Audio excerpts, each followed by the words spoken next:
Naitwa Nduwimana Kevin. Amenipa jina jipya, huyu Yesu mimi ni murithi nyumbani mwake.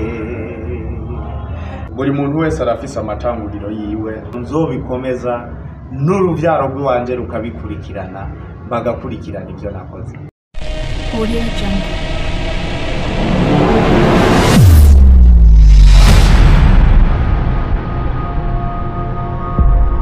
Iyi yari incamake y'ikiganiro cacu. Ikaze mwese mudukurikiranye hano ku Muntu TV. Turi mu kiganiro Umuntu Abeho. Turi kumwe n'inyenyeri dufise hano, igira itwibwire itubwire n'igikorwa yaje kutumenyesha icarico.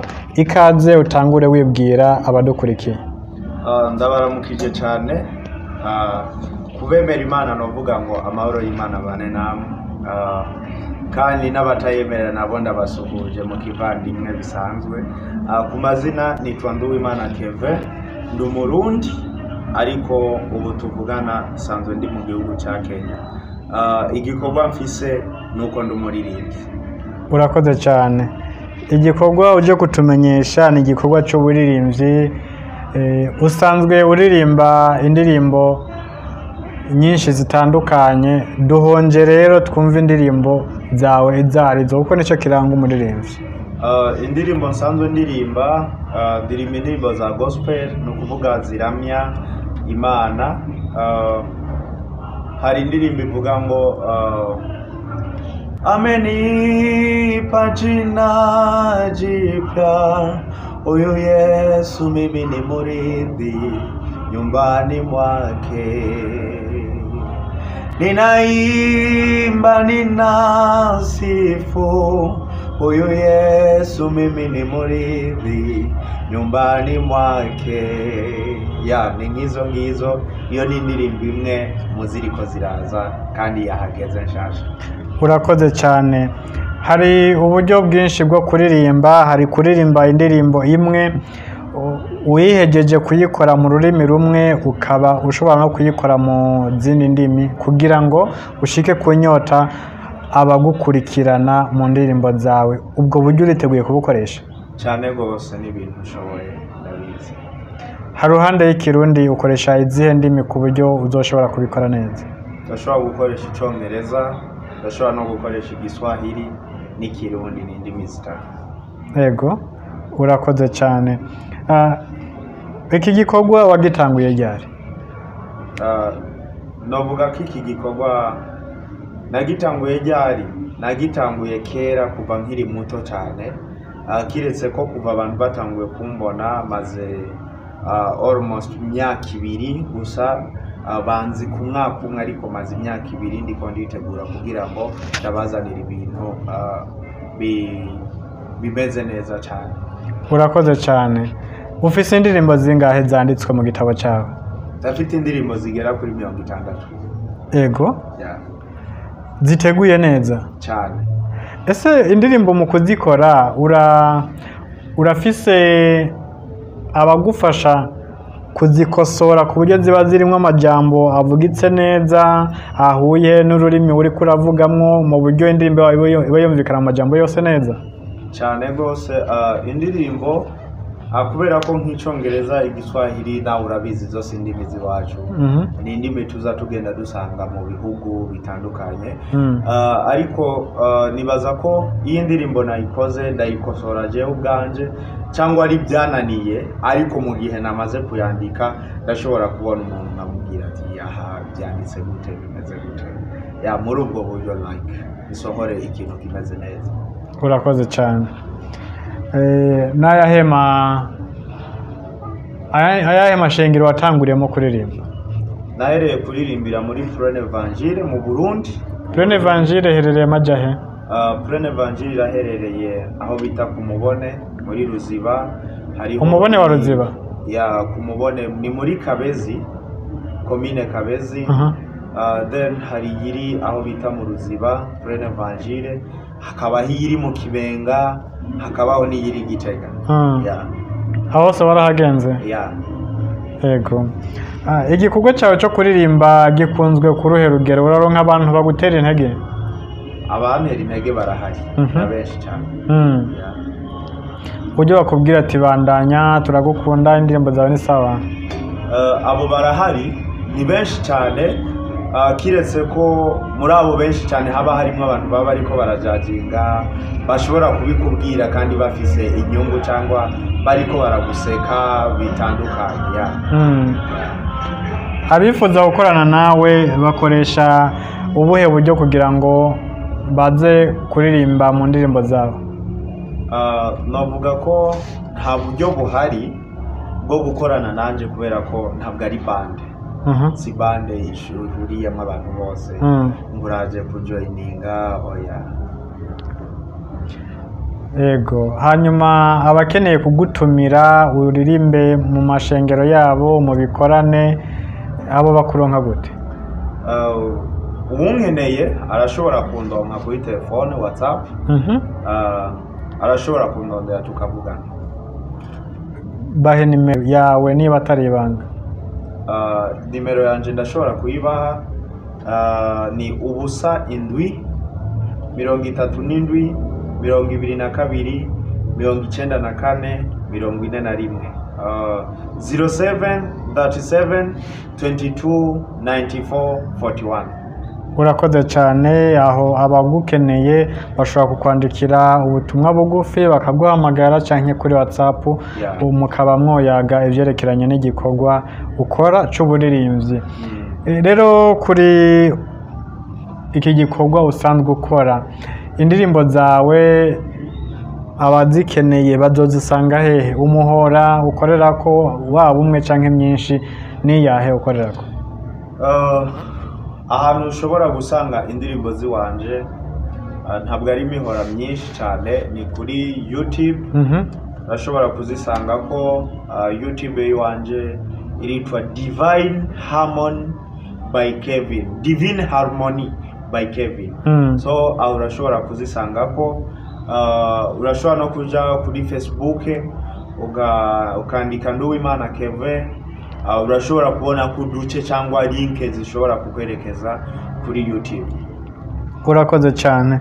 Gira rero icyo tubwira ku bijyanye n'igikorwa cyawe cyo kuririmba. Hari abandi baririmbyi batanguye nk'uko watanguye barananirwa, hariho abandi babandanije, wewe ukora iki kugira ngo ubandanye kuririmba cyane kugeza mu busaza bwawe? Okay, murakoze cyane. Nibaza ko kuririmba nta buhinga nta buhizi burimo, kiretse ko buri muntu wese aba afite icyo yizeye, akanje icyo nizeye ni Imana. Imana yo mu ijuru na Yesu Kristo bimfashamo muri urwo rugendo. Novuga ko sinorabira kubananiwe. Sinorabira kubananiwe kuko buri muntu wese arafise amatanguriro yiwe aba ari karakoreramo. Ntubuzi ingene yatanguye, ntuzi challenge yagize. Hari abo byanka ku bijanye n'ubuzima, uburyo bwo gushobora gukora ibintu bikanga, ariko je ubwanje ndafise ibyizigiro yuko nzobikomeza n'uruvyaro rw'iwanje rukabikurikirana, bagakurikirana ibyo nakoze. Urakoze cyane. Rero kuririmba, hari abaririmba babanje kuraba kahise igihe aho kigeze kazoza, weho uraba iki kugira ngo indirimbo zawe zizogume zifise akanovera mu bihe byose?